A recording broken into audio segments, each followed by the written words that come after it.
On entend régulièrement la communication avec mon conjoint, c'est dur. Plus précisément, peut-être que vous vivez des choses comme je me sens pas compris, je me sens pas entendu, mon conjoint c'est vraiment incompréhensible, quoi. C'est un être what the fuck comme je dirais, c'est quelqu'un qui a un fonctionnement de l'espace. Ou alors c'est une personne qui a des émotions flamboyantes et que vous subissez, ou alors c'est vous qui avez des émotions flamboyantes qui explosent de temps en temps et hors de contrôle, et vous n'arrivez pas à communiquer ça autrement. Peut-être aussi que vous avez l'impression de vous épuiser à faire des efforts pour votre conjoint, mais que pour autant, cette personne n'est jamais satisfaite. Alors au final, on arrête de communiquer, vu que ça marche pas, qu'on n'y arrive pas, et donc c'est une sorte de échec et mat, où chacun reste dans son coin, on n'essaie même plus. Voilà, on subit l'autre.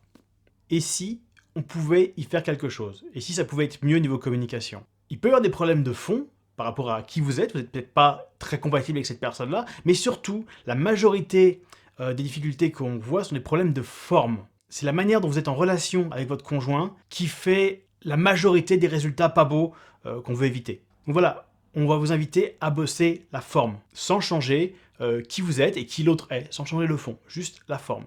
On vous proposera des outils, des approches, des idées qui vous permettront de mieux vous comprendre et de fait de mieux pouvoir exprimer avec des mots peut-être plus clairs et plus faciles à recevoir et à comprendre ce qui se passe pour vous. Et de la même manière, dans le sens inverse, de mieux pouvoir comprendre ce qui se passe de l'autre côté chez votre conjoint. On va vous partager notre expérience, à la fois notre expérience en tant que coach, en tant qu'accompagnant, mais aussi en tant que formateur dans le domaine de la communication, et aussi en tant que couple, parce que les outils qu'on vous propose ici, les approches qu'on vous partage, c'est des choses que nous, on pratique, qu'on vit au quotidien. Une chose importante par rapport à toute cette série de vidéos, on l'appelle, pour simplifier, une formation. Ça ne peut devenir une formation, comprendre, se traduire en compétences concrètes, que si vous en faites quelque chose, c'est que si vous, concrètement, dans votre quotidien, vous allez faire des choses différentes de ce que vous faites déjà, sans quoi ça restera des idées, de l'information. Je peux que vous recommander de mettre en pratique, d'essayer des choses, même si ça peut foirer. C'est un pas en avant, au sens où vous aurez du feedback. Soit ça marche et on peut en faire plus, c'est une piste à explorer, soit ça marche pas et on peut faire autrement. En tout cas, on est sorti du échec et mat dont je vous parlais tout à l'heure. Peut-être que vous vous dites, c'est mon conjoint qui devrait regarder ces vidéos. Moi ça va, mais c'est vraiment cette personne qui communique très très mal. Ça pourrait être sympa de les regarder à deux, ça pourrait être sympa que chacun les regarde dans son temps.